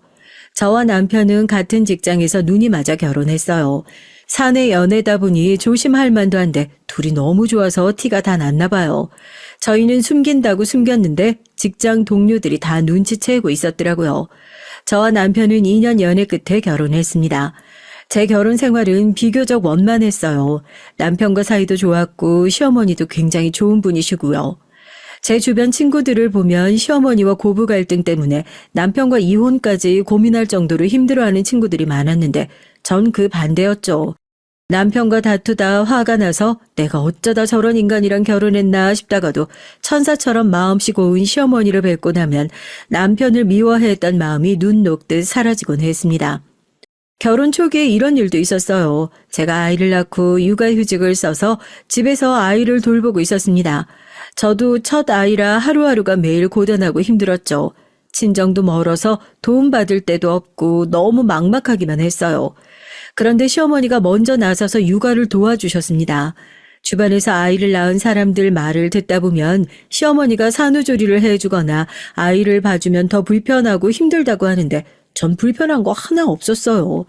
오히려 아침마다 시어머니가 빨리 오시기만을 바랬습니다. 시어머니는 절 정말 딸처럼 대해주셨거든요. 아침에 오시면 밤새 아이 젖 먹이느라 자지 못한 절 무조건 자게 해주셨고요. 그리고 제가 자는 동안 아이를 보시면서 제가 먹을 밥까지 다 만들어 주셨습니다. 거기다가 제가 아이가 울기라도 하면 전전긍긍하면서 어쩔 줄을 몰라 했는데 그럴 때마다 시어머니는 항상 절 먼저 생각해 주셨고요. 아기야 원래 우는 거밖에 할 줄 몰라. 배고프면 밥 주고 쉬하면 기저귀 갈아주면 되는 거지 뭐. 나는 우리 새아가 네가 더 걱정이다. 아휴 걱정하느라 잠도 매일 설치고 잘 먹지도 못하고 내가 더 많이 도와줄 테니까 나왔을 때만이라도 뭐 하려고 하지 말고 그냥 푹 쉬어. 저도 처음엔 그래도 시어머니시니까 불편해서 오시면 잘 눕지도 못하고 맛있는 거라도 해드리려고 노력했어요. 그런데 그럴 때마다 시어머니는 이럴 필요 없다고 하시면서 당신이 오시는 이유는 절 쉬게 해주려고 오시는 거니까 가만히 몸조리만 하라고 하셨습니다. 언제부턴가 전 친정엄마와 있는 것보다 시어머니가 더 편해졌어요. 친정 부모님이 시골에서 한 번씩 올라오시면 제가 애 키우는 거 가지고 덥게 입혔네 춥게 입혔네 잔소리만 하시다 가셨는데 시어머니는 항상 절 배려해 주시면서 하나하나 차분하게 가르쳐 주셨거든요. 그러던 어느 날 하루는 남편이 친구들을 만나고 온다고 나갔는데 새벽까지 들어오질 않더라고요. 워낙 술을 좋아하던 사람이라 그런 일이 잦았습니다. 아이가 태어나고 나선 저도 너무 힘들어서 남편이 술을 먹고 들어올 때마다 다퉜어요. 남편은 싸울 때마다 절대 다시는 안 그러온다고 저와 약속했습니다. 그런데 그날은 술을 얼마나 마셨는지 택시를 타놓고 집이 어딘지도 모르고 길거리를 헤매고 있나 보더라고요. 기사 아저씨께서 전화가 와서 집 주소를 물어보셨어요. 이런 일이 처음이 아니에요. 저와 약속하고도 남편은 너무 쉽게 어겼습니다. 남편이 술 먹고 집에 늦게 들어오는 일로 몇 번 제가 시어머니에게 하소연을 했더니 시어머니께서 같이 속상해하시며 저에게 말씀하신 게 있어요. 남편이 한 번만 더 술에 취해 집에 못 찾아오면 그땐 택시기사에게 시댁 주소를 알려주라고 하셨어요. 시어머님이 나서서 아주 혼쭐을 내주시겠다고요. 전 고민 끝에 어머님 말씀대로 택시기사에게 시댁 주소를 알려줬습니다. 그리고 시어머니에게 전화를 드렸어요. 사실 시어머니께서 제가 남편 때문에 속상해하니 그냥 하신 얘기일지도 모르지만 저도 이번 기회에 남편 버릇을 고쳐야 할 것 같아 큰 결심하고 시어머니 말씀대로 했죠. 남편은 시댁에서 자고 다음날 집에 돌아왔습니다. 그런데 오자마자 제게 무릎을 꿇고 사과를 하더라고요. 다시는 절대 이런 일이 없을 거라고요. 그날 이후 남편은 회식하거나 친구들을 만나도 12시를 넘기지 않고 집에 꼬박꼬박 들어왔습니다. 전 해가 서쪽에서 떴나 했어요. 전 신기해서 나중에 시어머니께 어떻게 하신 거냐고 물었죠. 그러자 시어머니께선 그날 남편이 실수로 시댁 주소를 택시기사에게 얘기를 해서 시댁에 온 거라고 하셨나 보더라고요. 어려서부터 아버지가 매일 술 먹고 실수해서 엄마가 매일 가슴 치면서 힘들어하는 거 다 봤으면서 장남이라는 놈이 장가까지 가놓고 지 집도 못 찾아갈 정도로 술을 퍼마시면 어떡해. 내가 너 때문에 새약이 볼 낯이 없다. 너 한 번만 더 일했다간 내가 아들놈 잘못 키워서 애꿎은 남의 집 귀한 딸 고생시킨다고 사돈한테 가서 무릎 꿇고 빌 거니까 그렇게 알아. 시어머니 눈물까지 흘리는 신용을 하면서 남편의 등짝을 내리치셨대요. 지금 당장 집에 가서 제게 무릎 꿇고 빌라고 하면서요. 알고 보니 시아버지도 젊어서 술로 시어머니를 힘들게 하셨나 보더라고요. 그래서 시어머니는 아들들이 술 마시는 거에 굉장히 예민하셨습니다. 닮아도 하필이면 그런 걸 닮았다면서 제게 미안해하셨죠. 본인이 아들을 잘못 키웠다고요. 이런 시어머니를 보고 어떻게 남편을 미워할 수 있겠어요. 전 시어머니와 있으면 항상 든든했습니다. 아이를 키우면서도 그렇고 남편 때문에 속상할 때도 시어머니와 얘기를 나누고 나면 서운했던 마음이 싹 사라지고 기분이 좋아졌어요. 시어머니는 제가 만난 사람 중에 가장 존경스러운 어른이었습니다. 그런데 제 결혼 생활이 좋기만 한 건 아니었어요. 저희 시아버지가 좀 특이하세요. 살짝 말씀드렸지만 시아버지께서 술을 좋아하셔도 너무 좋아하십니다. 연세도 있으신데 술을 많이 드셔도 너무 많이 드세요. 평생 다니시던 직장을 퇴직하고 소일거리로 건물 경비를 하시는데 격일로 쉬시는 날마다 매일 술을 드셨어요. 저녁을 드시면서 반주로 한두 잔씩 드시는 거긴 했지만 꾸준히 매일 드시는 거나 다름없으니 가족들은 모두 다 걱정했습니다. 건강도 건강이었지만 그 문제로 시어머니와 매일 싸우시니 그게 더 걱정이었죠. 저 정도면 알코올 중독이야. 젊어서도 그렇게 술 먹고 평생 고생을 시키더니만 늙어서도 매일같이 술을 물처럼 마셔대니 아이 몸이 나만 하겠어? 언제나 차분하고 말수가 많지 않으시던 시어머니는 시아버지의 술 얘기만 나오면 예민해졌어요. 시어머니와 얘기를 나누다 보니 시아버지께서 젊어서 실수를 많이 하기는 하셨더라고요. 술을 전혀 자제를 못해서 한번 술을 먹기 시작하면 밤새 드셨답니다. 술집에서 먹다 잠들어 다음날 바로 출근하신 일도 많았고 술 드시고 그냥 길거리에서 잠드셨다가 월급을 통째로 도둑 맞은 적도 있다고요. 취객들이랑 싸움이 붙어서 경찰서에 간 일도 허다했습니다. 시어머니는 어린 아들 둘을 키우면서 술 때문에 별의별 일을 겪으셨으니 지긋지긋하실 만도 했어요. 저도 얘기로만 들었지 시아버지가 술 드시고 실수하는 건 그때까지 본 적은 없었죠. 그래도 막연하게만 생각하고 있었습니다. 저희 친정은 모두 다 기독교라 술을 아예 안 드시니 술 먹고 가족들을 고생시킨다는 게 어떤 일인지 전혀 모르고 있었죠. 그런데 제가 제 두 눈으로 직접 보고 말았습니다. 시아버지가 술 드시고 실수하는 모습을 말이죠. 그 전날부터 시어머니에게 연락이 왔는데 근무하시는 분들과 다음날 회식한다고 아침부터 순댓국에 소주 한잔하고 오신다고 했답니다. 당시에 시어머니께서 제 아들을 봐주고 계실 때라 제가 출근하기 전에 시어머님이 집에 오셨는데 뭔가 불안해하시더라고요. 평소랑 달리 안절부절 못하시고요. 전 출근 준비로 바쁜 와중에도 시어머니가 걱정돼서 무슨 일 있으시냐고 여쭙습니다. 그러자 시어머니가 머뭇거리시다가 말씀을 하시더군요. 내가 너희 시아버지랑 내년이면 45주년 아니니? 그 인간 술 먹기 전에 신나서 까불면 꼭 사고를 치거든. 근데 어제부터 사람이 기분 좋은 게 아무래도 걱정이 돼서 말이다. 아이고, 내가 출근하려는 애를 붙잡고 괜히 쓸데없는 소리를 했네. 신경 쓰지 말고 우리 며느리 얼른 출근해라. 전 시어머니를 애써 안심시키고 집을 나섰어요. 시아버지가 연세가 조금 있으면 칠순인데 설마 아직도 자제력 없이 술을 드시겠나 싶었죠. 그런데 시어머니의 촉이 맞았습니다. 시아버진 자제력이라고는 없는 분이었어요. 시어머니 말대로 정말 알코올에 많이 의존하고 계신 것 같았습니다. 그날 점심시간에 어머니에게 연락이 왔는데 아침부터 아버님이 4-5시간 동안 아예 연락이 안 된대요. 시어머님은 걱정이 이만저만이 아니셨습니다. 분명히 어디서 술 먹고 쓰러지셨거나 뻗어 있는 거라고요. 전 별일이 있겠냐고 무슨 일이 있으면 먼저 연락이 왔을 거라고 말씀드렸지만 저도 마음으론 걱정이 됐죠. 상식적으로 순댓국에 술을 먹는데 4-5시간이나 먹진 않을 테니까요. 시어머니가 계속 시아버지와 연락이 안 된다고 걱정을 하셔서 저도 일하는 중간중간 시아버지에게 연락을 드렸습니다.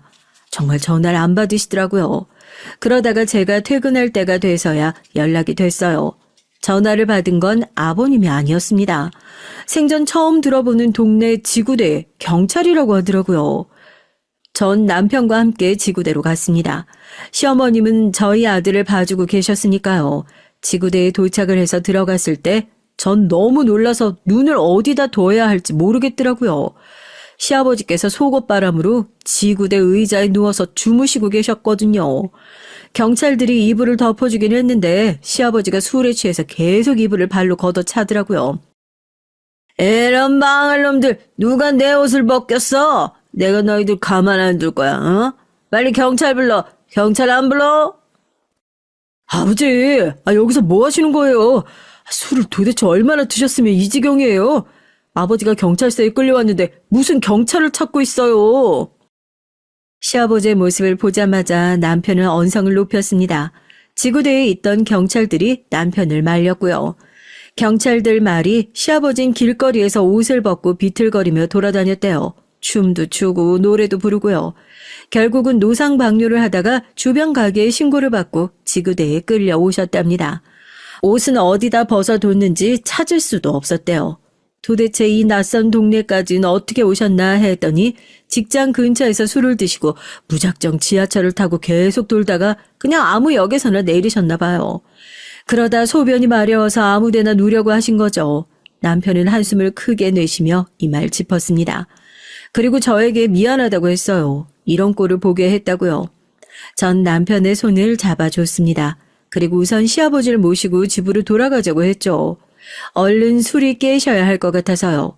그런데 집에 돌아가는 차 안에서도 시아버지는 난리가 아니었어요. 남편이 근처에서 사온 옷이 마음에 안 든다며 자꾸만 벗으려고 하셨거든요. 그리고 저와 남편이 무슨 말만 하면 자꾸 욕을 하셨습니다. 내가 누군 줄 알아? 내가 비록 지금은 경비 일을 하고 있지만 옛날에는 회사에서 부장으로 날렸던 사람이야. 어? 그때는 그냥 다들 쫄아서 말도 못 걸더니만 이젠 내가 아주 호구로 보이지? 시아버지는 직장에서 무슨 안 좋은 일이 있으셨는지 연신 화를 내셨어요. 아무래도 연세 드셔서 젊은 사람들에게 인사도 해야 되고 청소도 해야 하는 경비 일이 많이 힘드신 것 같았습니다. 그날 시댁에 시아버지를 모시고 돌아오는데 마음이 무거웠어요. 아들을 데리고 시댁에서 나오는데 시어머니가 따라 나오시더니 우물쭈물 하시더라고요. 전 시어머니의 표정을 보자마자 시어머니가 무슨 소리를 하실지 알겠더라고요. 시어머니는 제가 시아버지의 못 볼 꼴을 본 게 마음이 쓰이셨던 것 같아요. 전 시어머니를 안아드렸습니다. 전 오늘 하루 본 일이지만 시어머니는 이런 일을 40년 동안 무수히 겪으셨다고 하니 지금까지 얼마나 고생하셨을지 알겠더라고요. 같은 여자로서 시어머니가 너무 안쓰러웠습니다. 특별한 말을 하지 않아도 서로 안고 있으니 마음이 통하는 것 같았죠. 다음날 시아버지에게서 전화가 왔어요. 전 당연히 시아버지가 저에게 미안해 하실 줄 알았는데 아니더라고요. 시아버지는 아주 당당했습니다. 당당한 정도가 아니라 아주 뻔뻔했어요. 아이고, 내가 어제 기분이 좋아서 술을 좀 마셨더니 우리 며느리 앞에서 추태를 부렸네. 근데 남자가 원래 술을 먹다 보면 경찰서도 가고 쌈박질도 하고 그러는 거지 뭐. 착한 우리 며느리가 좀 이해해줘. 전 기가 막혔습니다. 지금 보니 평생 시아버지는 저렇게 사신 거예요. 매일 시어머니에게 못 볼 꼴을 보이고 추태를 부려놓고 항상 다음 날이면 아무 일 없었다는 듯이 대수롭지 않게 구신 거죠. 전 시아버지의 태도에 욱했습니다. 아무리 기억이 잘 나지 않는다고 해도 본인이 저지른 짓이 버젓이 있는데 어떻게 저렇게 태연하게 굴 수 있는지 이해가 되질 않았죠. 아버님, 이건 그냥 넘어갈 일이 아니에요. 어머님한테 사과하셨어요? 어머님이 어제 하루 종일 얼마나 걱정하셨는데요. 어제 일은 그냥 술 좀 먹었다고 일어난 일이 아니에요. 이제 연세도 있으신데 다신 그렇게 드시지 마세요. 전 최대한 목소리에 힘을 주고 시아버지에게 말했지만 시아버진 듣는 둥 마는 둥 하시더니 저더러 잔소리도 할 줄 아느냐고 하시면서 농담으로 들으셨습니다. 그제야 지금까지 시어머니가 저에게 시아버지에 대해 하셨던 말들이 파노라마처럼 스쳐 지나가며 시어머니의 심경이 이해가 되더라고요. 시아버지에 비하면 남편이 회식하고 새벽에 들어오는 일은 애교에 불과했어요. 그러던 어느 날이었습니다. 저와 시어머니가 함께 아이를 데리고 키즈 카페에 갔는데 시어머니가 어딘가 좀 이상하더라고요. 아이를 안고 걸어오시는데 한쪽 다리가 축 늘어진 것처럼 이상한 게 걸으셨죠. 전 왜 그러시냐고 어디가 불편하시냐고 물었습니다. 그런데 시어머니 말씀이 최근에 자꾸 몸이 처지는 느낌이 드신다네요. 아침에 일어나기도 좀 힘들고 걷다 보면 몸이 앞으로 쏠려서 넘어질 것 같은 때도 있고요. 전 아무래도 걱정이 됐습니다. 평소에 어디가 아프다는 말을 잘 하지 않으시는 분인데 몸 여기저기가 힘없이 축 늘어진다고 하셨거든요. 제가 보기에도 전과 달라 보였습니다. 시어머니는 계속 괜찮다고 하셨지만 전 바로 시어머니를 모시고 병원에 갔어요. 그런데 병원에서 믿지 못할 얘기를 듣고 말았습니다. 시어머니께서 파킨슨병 판정을 받았어요. 다행히 초기에 발견해서 치료하면 좋아질 거라고 했습니다. 약물 치료를 해보고 좋아지지 않으면 수술 치료도 있으니 의사는 걱정하지 말라고 했습니다. 그 말을 듣고 나니 저와 시어머니는 안도했어요. 그런데 예상한 것보다 판정을 받은 이후 몇 년 동안 응급실에도 여러 번 실려갈 정도로 심각한 상황도 겪어야 했습니다. 수술도 받았지만 기대했던 것만큼 증세가 호전되진 않았죠. 그리고 무엇보다 가장 힘들었던 건 언제나 씩씩하게 견뎌내시던 시어머니께서 달라지셨다는 거예요. 수술할 때까지만 해도 꼭 병을 이겨내겠다고 말씀하시던 분이 수술 이후에도 달라지지 않자 언젠가부터 말을 잘 하지 않으셨어요. 물어도 대답도 잘 안 하시고요. 병원에선 파킨슨병의 증상 중 하나로 말하기가 힘들어지신 거라고 했지만 가족들 입장에선 너무 속상하기만 했습니다. 가족들은 시어머니 앞에서 티를 안 내려고 노력했지만 모두 다 시어머니에게 많이 의지하고 있었던 터라 시어머니의 병증이 깊어질수록 다들 많이 힘들어했어요. 특히나 시아버지께서 많이 힘들어하셨습니다. 이게 다 당신 때문이라면서 견디기 힘들어하셨죠. 그토록 좋아하시던 술까지 끊으시고요. 이게 다 나 때문이야. 당신이 평생 나 때문에 마음고생하느라 몸이 망가진 거라고. 시아버진 지난 날을 후회하셨습니다. 이럴 줄 알았으면 시어머니 말대로 젊고 건강했을 때 술도 좀 끊고 시어머니와 더 많은 시간을 보냈어야 한다고요. 두 아들에게도 당부를 하셨어요. 인생은 어떻게 될지 모르니 나중에 후회할 일은 하지 말라고요. 시어머니는 씩씩하게 치료를 잘 받으셨습니다. 가족들은 일말의 기대감을 안고 시어머니가 좋아지길 바랐고요. 그러던 와중에 좋은 일이 생겼습니다. 시동생이 결혼을 했어요. 오래 연애하고도 결혼 생각이 전혀 없었던 시동생이 갑자기 무슨 바람이 불었는지 결혼을 결심했다고 하더라고요.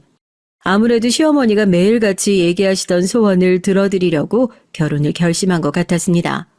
시어머니가 파킨슨병 판정을 받으셨을 때 시동생에게도 부탁하셨거든요.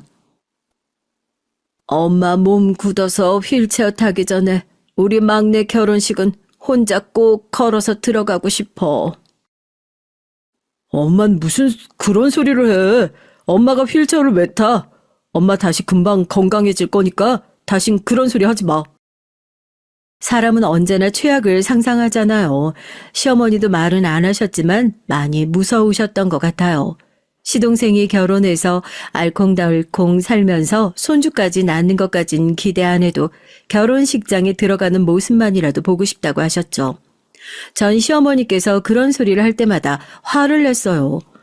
어머니가 씩씩하게 잘 견뎌내셔야 해요. 손주들 다 커서 시집 장가가는 것까지 봐 보셔야죠. 그래도 그런 시어머니의 마음이 통했는지 시동생은 곧바로 식을 올렸습니다. 결혼식 당일 시어머니의 컨디션이 많이 좋진 않으셨지만 그래도 시아버지의 부축을 받으시며 화촉 점화도 직접 하셨고요. 그래도 다행이었던 건 시동생 결혼식 이후 시어머니 컨디션이 많이 좋아지셨다는 겁니다. 그래서 가족들 모두 한시름 놓았죠. 그러던 중 저에게 일이 하나 생겼어요. 제가 회사에서 좋지 않은 사내 공모전에서 입상을 해서 해외 지사 근무 기회가 주어졌습니다. 가족들까지 다 함께 다녀올 수 있는 좋은 기회였죠. 좋은 기회라는 걸 너무나 잘 알지만 전 남편에게 말하지 않았습니다. 시어머니가 아프신데 저 좋자고 하루 이틀도 아니고 1년을 떠나 있을 수는 없었거든요. 그 사이에 시어머니가 안 좋아지기라도 하시면 제가 너무 속상할 것 같아서요.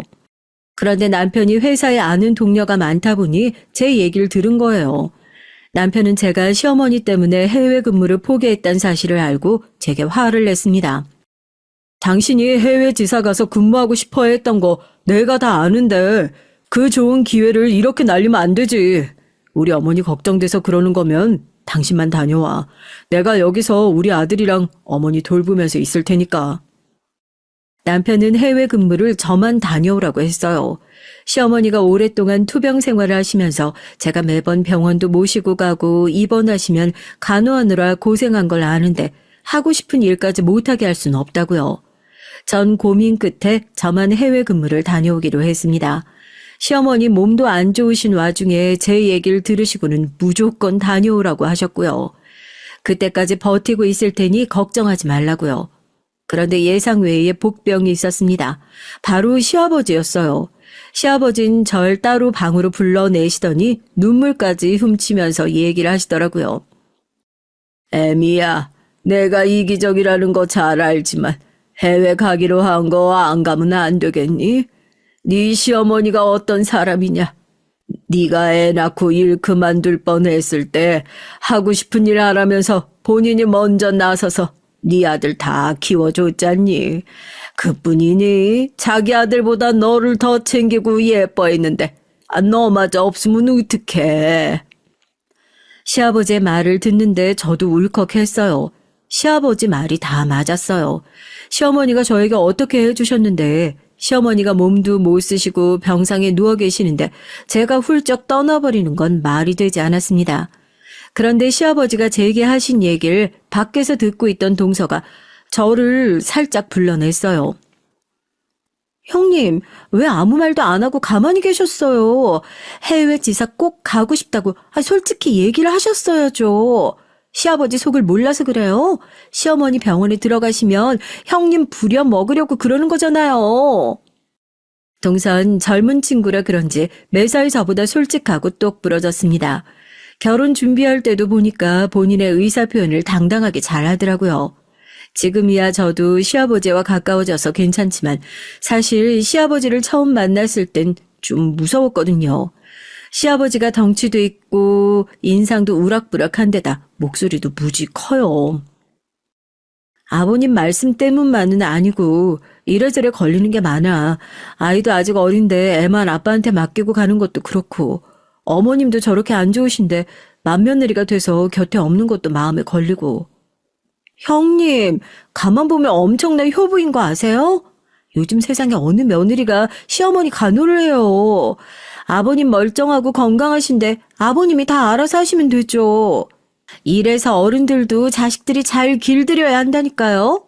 형님이 처음부터 시어머니한테 잘하고 모시고 다니니까 시아버지도 당연한 줄 알고 다 형님한테만 맡기잖아요.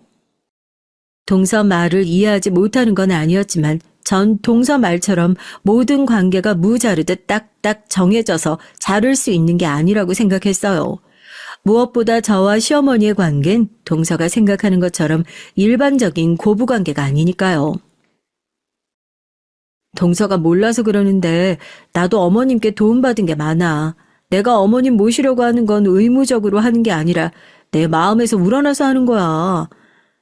형님도 참, 시어머니가 건강하실 때 애 좀 봐주셨다고 그래요? 요즘 세상에 아들이 돈 못 벌어서 며느리가 맞벌이 해주면 시어머니가 애 봐주는 게 당연하지. 뭘 그렇게 미안하고 그러세요? 동서의 말을 듣다 보니 이건 어리고 솔직한 거와는 다른 문제 같았습니다. 아무리 요즘 세상이 요지경이라고 제가 윗사람으로서 동서에게 잘못된 건 잘못된 거다 바로 잡아줘야 할 것 같았죠. 시부모님이 애 봐주시는 게 당연한 거 아니냐고요. 그런데 그 순간 시아버지가 불쑥 나타나셨습니다. 둘째 너 지금 무슨 소리를 하는 거야? 네가 막내라고 예쁘다 예쁘다 해줬더니만 아주 기고만장의 하늘을 찌르는구나. 어디서 그럼 되먹지 않은 소리를 하고 있어? 시아버진 동서가 하는 소리를 다 들으셨는지 소리를 지르시며 핏대를 세웠습니다. 동서도 시아버지의 그런 모습을 처음 봤으니 놀랐는지 조금 전에 당당했던 모습은 사라지고 두 손을 공손히 앞으로 모으고 고개를 숙이며 잘못했다고 하더라고요. 저도 동서가 혼나는 게 당연하다고 생각해서 애써 말리지 않았어요. 요즘 며느리들이 다 자기 하고 싶은 대로 하면서 편하게 하고 산다지만 그것도 어디까지나 할 도리를 지키고 예의 범절은 지키면서 하는 거지.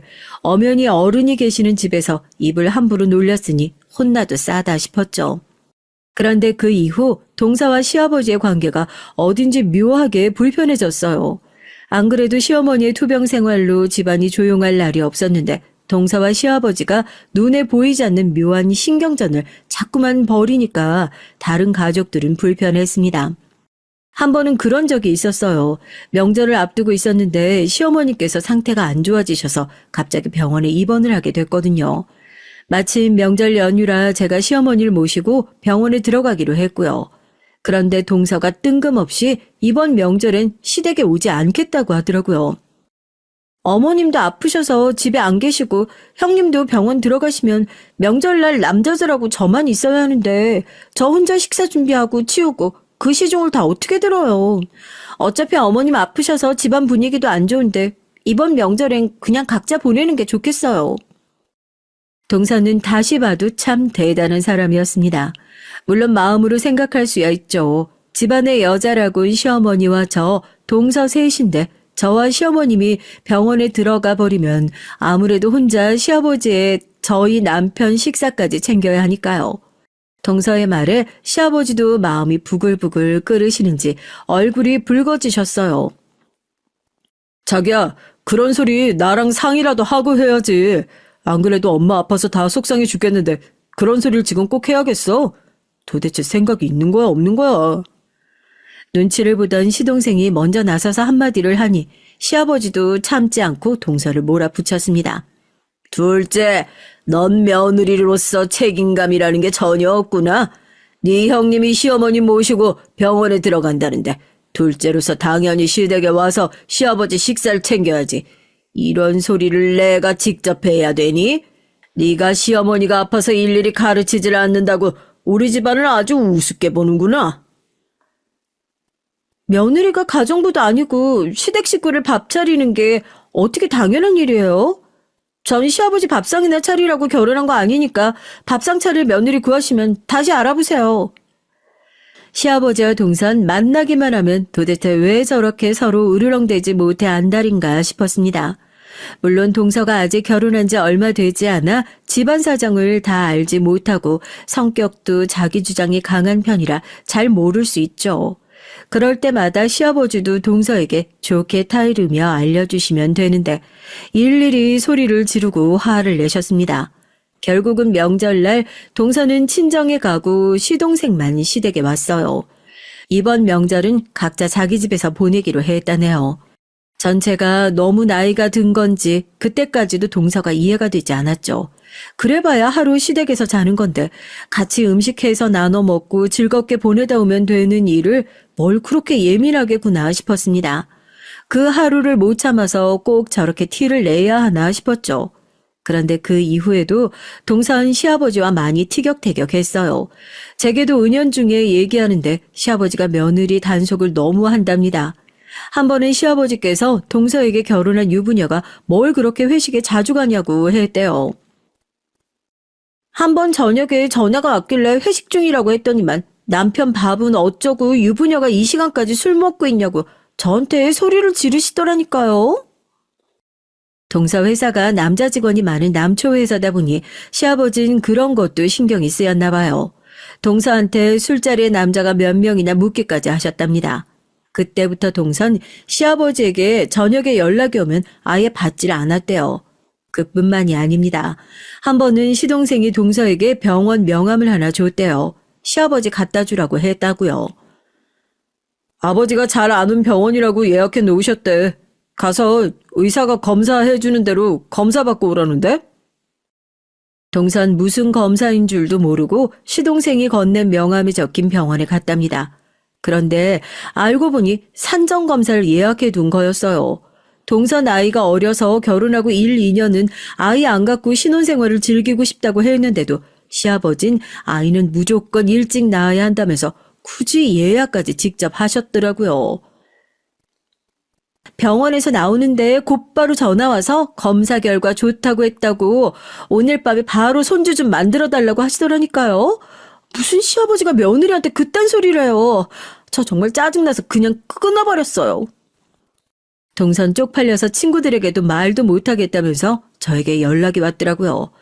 저도 동서 말에 사실 놀랐습니다.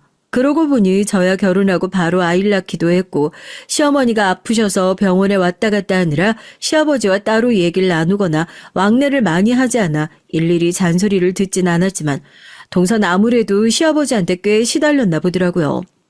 동선 시아버지라면 아주 학을 뗐어요. 그 모습이 마치 시어머니를 보는 것 같았죠. 제가 시어머니와 같이 병원에 다니면서 동서에게 들은 이런저런 얘기를 시어머니에게 해드리곤 했는데 그럴 때마다 시어머니는 제 손을 잡으면서 동서 걱정을 하시더라고요.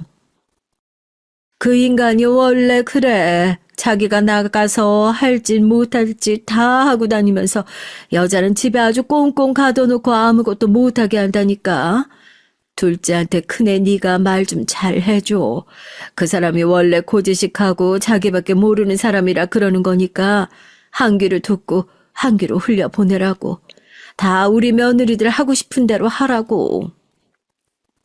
시어머니는 언제나 자식들 걱정뿐이었습니다. 시아버지 때문에 혹여나 동서와 시동생 사이가 벌어지기라도 할까 항상 걱정하셨어요. 그리고 저에게도 고민하지 말고 빨리 해외 지사에 가라고 했죠. 당신 걱정은 하지 말라고요. 그런데 얼마 뒤 시동생과 동서 부부에게도 작은 문제가 생겼습니다. 동서가 임신 사실을 안 지 얼마 되지 않아 유산을 하게 된 거예요. 병원에선 임신 초기라 충분히 있을 수 있는 일이라고 했고요. 아이를 잃고 동서와 시동생은 많이 힘들어했습니다. 동서도 계획한 임신은 아니었지만 임신 사실을 알고 나서 태명을 짓고 아기 양말을 직접 만들 정도로 좋아했거든요. 저와 남편은 자주 동선의 집에 들러 얘기를 나눴어요. 무슨 말도 위로가 되지 않겠지만 그래도 가족끼리 함께 있다 보면 자연스레 회복될 것 같아서요. 그런데 시동생이 큰 실수를 저지르고 말았습니다. 제가 퇴근하고 동서가 좋아하는 빵을 사서 잠깐 들렸는데 동서와 시동생 사이의 분위기가 이상하더라고요. 꼭 싸운 것 같았습니다. 전 동서에게 빵을 잘라주며 무슨 일이 있느냐고 물었죠. 그러자 동서가 풀썩 바닥에 주저앉더니 펑펑 울기 시작하더라고요. 얘기를 듣고 보니 이건 누가 봐도 시동생이 잘못했어요. 시동생이 동서에게 절대 해서는 안 되는 말을 했더라고요. 그래서 내가 회사 그만두라고 했잖아. 매일 지하철로 1시간씩 출근하고 야근, 주말 근무까지 했으니 애가 버텨내겠어? 임신한 사람이 애 생각했으면 내가 시키는 대로 했어야지. 자기 욕심 때문에 애를 죽여? 시동생도 너무 속상하고 감정이 격해져서 누구라도 붙들고 네 잘못이라고 따지고 싶었나 봐요. 그런데 하필이면 지금 가장 마음 아플 동서에게 퍼붓고 만 겁니다. 전 시동생을 진정시키고 동서를 데리고 우리 집으로 왔어요. 전 밤새 곁에서 동서를 지켜봤습니다. 쉬지 않고 얼마나 우는지 제 가슴이 다 찢어질 것 같더라고요. 내가 어쩌다가 저런 인간이랑 결혼을 했을까요? 본인은 매일 회식에 친구들 만나면서 새벽까지 술 퍼마시고 다녔거든요. 내가 입덧 때문에 아무것도 못 먹고 시체처럼 누워만 있을 때도 옆에 없었다고요. 내가 자기처럼 노느라 바빴던 것도 아니고 일이 많아서 늦은 건데 유산된 아이를 꼭 제가 죽이기라도 한 것처럼 몰아가는 게 그게 사람이에요? 동서 말은 틀린 게 하나도 없었습니다. 전 하고 싶은 말은 많았지만 여기서 동서를 더 자극해봐야 좋을 거 없을 것 같아 밤새 동서를 위로하며 등만 토닥였어요. 남편에게도 말해서 시동생에게 가보라고 했고요. 동서, 지금 몸도 아직 회복 안 됐는데 자꾸 힘든 생각만 하면 안 돼. 몸 생각해서 뭐라도 좀 먹고 기운 차려야지. 형님은 정말 모르시겠어요? 이 집 남자들 다 자기밖에 모르는 이기적인 사람들이라고요. 아버님만 해도 그래요. 평생 술로 어머님 고생시켜서 마음 고생하시느라 아프신 건데 막상 시어머니 아프시니까 이제 와서 애처가라도 되는 것처럼 위하는 척 하시잖아요. 전 그런 남자들 보면 너무 소름 끼쳐요. 사실 말이 나와서 말인데 아버님 하신 것도 별로 없잖아요. 어머님 다 형님이 병원 모시고 다니고 입원했을 때도 형님이 계셨다면서요. 동서가 감정이 격해졌는지 안 해도 될 말까지 하더라고요. 전 이대로 안 될 것 같아 동서를 진정시켰습니다. 동서, 그게 무슨 말이야. 동서가 아직 결혼한 지 얼마 안 돼서 그러는데 부부라는 게 겉으로 보이는 거 가지고 다 알 수 있는 게 아니야. 아버님이 어머니께 얼마나 잘하려고 하시는데. 전 진심으로 그렇게 생각했습니다. 시아버지가 이제라도 시어머니에게 지극정성으로 잘하려고 하시니까요. 형님이야말로 아주버님이 형님 말 잘 들으시니까 모르시는 거죠. 저희 남편이 아주버님보다 훨씬 더 아버님을 많이 닮아서 제가 잘 안다니까요. 아버님 절대 변하실 분 아니에요. 동서는 결혼한 지 얼마나 됐다고 멋대로 가족들을 판단하고 마음대로 떠들었습니다. 전 듣다 이건 아닌 것 같아서 동서에게 그만하라고 했죠. 동서가 기분 안 좋은 건 잘 알고 이해하지만 그렇다고 우리끼리 시아버지 험담하는 건 아닌 것 같다. 우리 앞으로 말 좀 조심하자. 형님은 마음이 참 너그러워서 좋으시겠네요. 근데 형님도 남편한테 애를 죽였네 어쩌냐 하는 소리 들었으면 저처럼 하셨을걸요?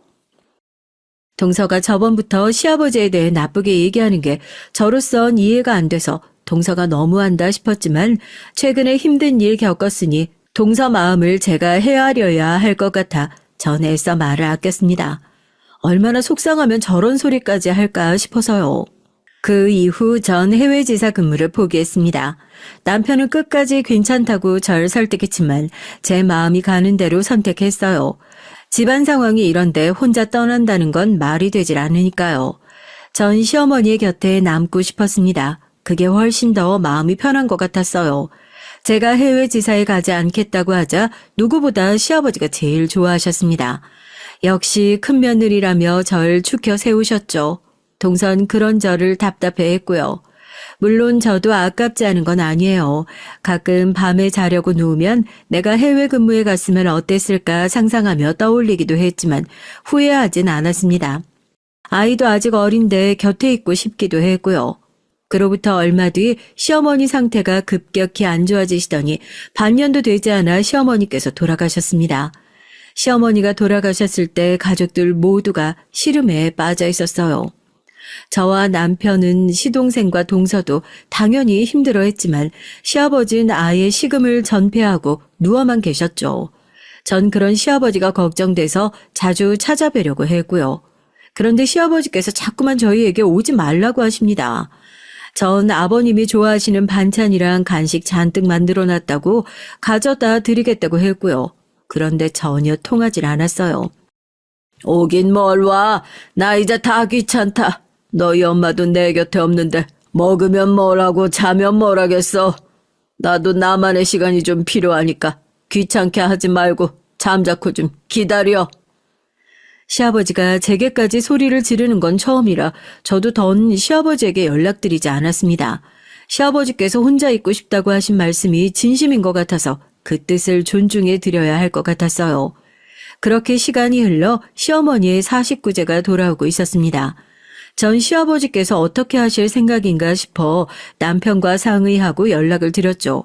그런데 계속 전화를 안 받으시더라고요. 동서와 시동생도 며칠 동안 연락했는데 바쁜지 연락이 안 됐고요. 메시지를 보내도 읽지를 않고요. 그러다가 아무래도 걱정이 돼서 시댁에 한번 들렸습니다. 시아버지께서 절대 오지 말라고 하셨지만 그래도 식사라도 하고는 계신지 걱정이 돼서 안 되겠더라고요. 시댁은 1층으로 된 오래된 구옥이에요. 앞에는 작은 텃밭이랑 주차장이 있고 그 옆에 작은 창고가 있습니다. 오랜만에 왔는데 시아버지도 안 계시고 집이 조용하더라고요. 시어머니가 돌아가시고도 집에 찾아오는 사람도 없는지 주방이고 화장실이고 집안이 썰렁했어요. 전 자연스럽게 여기저기 돌아다니며 청소를 하고 있었고요. 그런데 자꾸만 이상한 소리가 들렸습니다. 처음엔 마당에서 들리는 바람 소리인가 싶어 신경 안 쓰고 있었는데 청소기를 돌리기 시작하니 밖에서 들리는 소리가 크게 들리더라고요. 누가 여기요 하면서 부르는 것 같았죠. 전 이상해서 곧바로 청소기를 끄고 바로 마당으로 나갔습니다. 갑자기 조용해졌길래 전 누구 있어요? 라고 소리를 질렀죠. 그런데 그때였습니다. 믿기지 않는 일이 벌어졌어요. 거기 누구 없어요? 창고에 갇혀 있어요. 제발 좀 살려주세요. 이건 분명 동서의 목소리였습니다. 전 놀라서 창고로 달려갔고 창고에 자물쇠가 박혀서 굳게 잠겨 도무지 열리지가 않더라고요. 동서, 설마 그 안에 있는 거야? 나야, 나. 괜찮아? 아니, 문이 잠겨 있어서 그런데 내가 금방 열어줄게. 제 목소리가 들리자마자 안에서 흐느껴 우는 소리가 들렸습니다. 동서가 형님 저를 부르며 제발 꺼내달라고 애원했어요. 그 목소리가 얼마나 애달픈지 저까지도 눈물이 나더라고요. 전 옆에 보이는 돌멩이를 들고 와 자물쇠를 쿵쿵 내리찍었습니다. 한참을 내리찍고 나서야 자물쇠가 열렸죠. 동서, 괜찮아? 아니, 이게 다 무슨 일이야? 전 문이 열리자마자 안으로 들어가 동서 상태부터 확인했습니다. 도대체 그 안에 얼마나 있었던 건지 얼굴이 말이 아니더라고요. 전 입고 있던 겉옷을 벗어 입혀주고 동서를 데리고 밖으로 나왔습니다. 제가 동서를 데리고 시댁 안으로 들어가려고 하자 동서가 노발대발 난리를 쳤어요. 저 안엔 절대 안 들어간다고요. 언제나 씩씩했던 동서가 도대체 왜 이러나 싶었죠. 전 우선 급한 대로 동서를 데리고 주차장에 세워둔 제 차에 태웠습니다. 히터를 켜고 몸부터 녹였죠. 잠시 뒤 정신을 차린 동서가 말을 하는데 전 경악을 금치 못했어요. 동서를 시댁 창고에 가둬놓은 사람이 다름 아닌 시아버지랍니다. 그 노친네 완전 미쳤어요. 정신병자가 따로 없다니까요. 제 뒤에서 다짜고짜 머리를 내리치더니 눈 떠보니까 저 창고 아니었어요. 그게 무슨 소리야. 시아버지가 동서 머리를 때린 것도 모자라서 창고에 감금을 했단 소리야? 전 놀라서 입을 다물지 못했습니다. 애써 감정을 추스르며 동서가 차분히 말을 하는데 기가 막히더라고요. 글쎄 얼마 전 아기를 잃은 일로 시동생과 계속 다투다 결국 이혼 얘기가 나왔대요. 동서는 이미 마음을 먹었답니다. 그래도 명색이 부부인데 함께 겪은 아픔을 극복하고 서로 위로할 생각은 안 하고 자꾸만 동서 탓만 하는 시동생과는 더는 못 살겠다고요. 그런데 시동생은 절대 이혼을 못한다고 했대요. 자기 인생에 이혼이란 실패는 없다고요. 동서가 시동생과 말이 통하질 않자 더는 안 되겠다 싶었는지 짐을 쌌답니다. 시동생이 없을 때 친정으로 가버리려고요. 그런데 마침 동서와 시동생 상황을 들으신 시아버지가 집으로 찾아오셨대요. 그것도 끊었던 술까지 먹고 말이죠. 둘째야, 네가 힘든 거 내가 왜 모르겠니? 하지만 그렇다고 절대 이혼이 답은 아니다. 네 남편 능력 있어, 인물 좋아. 어디 하나 빠지는 거 없는데 네가 어디 가서 또 그런 남자를 만나? 시아버진 애써 타이르는 듯 싶더니만 또 동서의 심기를 건드린 거죠. 동서는 시아버지의 만류에도 자리를 박차고 일어났답니다. 제발 그만 좀 하세요. 전 무슨 일이 있어도 아버님 아들이랑 이혼할 거니까 그런 줄 아세요. 동서가 자리에서 일어나려던 그때 시아버지가 험악한 표정으로 다가와 뭔가 딱딱한 물건으로 머리를 쳤대요. 충격은 거기서 끝이 아니었습니다. 쓸데없는 고집만 센 년 같으니 우리 집안에 너처럼 드센 며느린 나도 본 적이 없어. 네 시어머니랑 네 형님 보면 몰라? 여자는 무조건 나긋나긋해야 남자한테 사랑을 받는 거라고요. 지주제에 우리 아들 정도면 감지덕지지. 어디서 감히 이혼 얘기를 짓거려? 쓰러져 정신이 아득한 와중에도 시아버지의 막말이 그대로 다 들렸대요. 거기다가 동서가 역시나 똑 부러지는 게 그 와중에 핸드폰 녹음기를 켜서 바지 주머니에 넣었답니다. 나중에 배터리가 다 돼서 핸드폰이 끊어지긴 했지만 시아버지가 동서를 질질 끌고 창고로 가는 동안 떠드는 소리가 다 녹음되긴 했더라고요. 동서가 제게 녹음된 내용을 들려주는데 전 끝까지 들을 수가 없었어요. 온몸에 소름이 끼쳐서 더 듣고 싶지도 않았습니다. 그제야 시어머니가 제게 했던 말들이 다 이해가 됐죠. 시아버지가 여자가 밖으로 도는 거 싫어하고 집에만 있는 걸 좋아한다는 소리요. 그래서 제가 외국 지사에 간다고 했을 때도 그렇게 말리신 거죠. 전 그 자리에서 바로 경찰에 신고했습니다.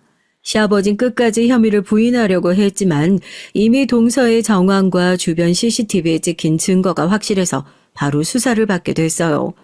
그 일로 집안을 발칵 뒤집혔습니다. 며느리가 아들이랑 이혼한다는데 그걸 가만히 지켜볼 시아버지가 어디 있습니까? 난 절대 며느리 다치게 할 생각은 없었어요.